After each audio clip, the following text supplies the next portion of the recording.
first time ever. Appalling act of terror. We are ready to engage with a two-state solution. Some of his most senior cabinet members The drivers of a new economic age.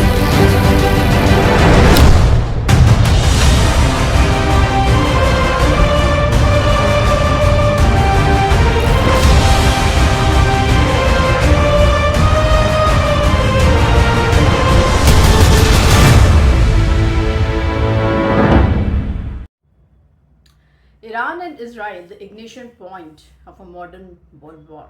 The world's no longer standing at the edge. It's tipping. This is Team MND, the futurist, as Iran hands military control to its armed forces and Israel strikes deep. I break what mainstream headlines miss and why this may be the ignition point of a global shift. Now, in a move that sent shockwaves through diplomatic and intelligence circles, Iran's supreme leader, Ayatollah Khamenei, has officially transferred key powers to the Iranian military. Now, this is no routine administrative shift. This is strategic centralization, a war posture. With this move, Tehran signals that the age of veiled diplomacy is over. What now remains is the battlefield, overt, unapologetic, and increasingly volatile. Now, Israel, meanwhile, was not waiting to ask questions.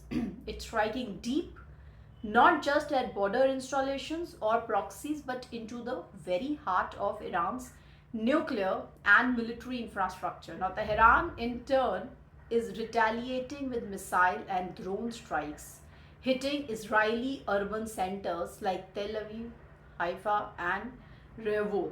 Now, these are not just mere tactical provocations, these are the declarations coded in fire. But to truly understand the gravity of this moment, one must look beyond these missiles. This is not just a bilateral conflict, it's a regional web knotted with history, ideology, and even global stakes. Hezbollah in Lebanon, the Houthis in Yemen, militants in Iraq and Syria, Iran's network of proxies stretches like a shadow across the Middle East. And with every Israeli airstrike, that shadow grows darker and more restlessness. Now consider the global players.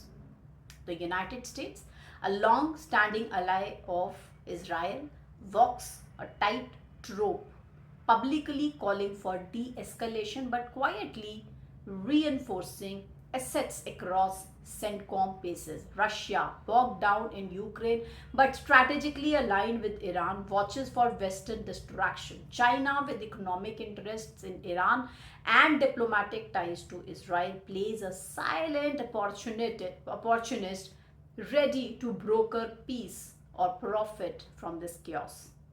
And amid this, the G7 has issued statements condemning Iran's nuclear ambitions.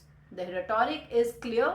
The West will not tolerate a nuclear-armed Tehran, but the message is double-edged. What happens when red lines are crossed in real time?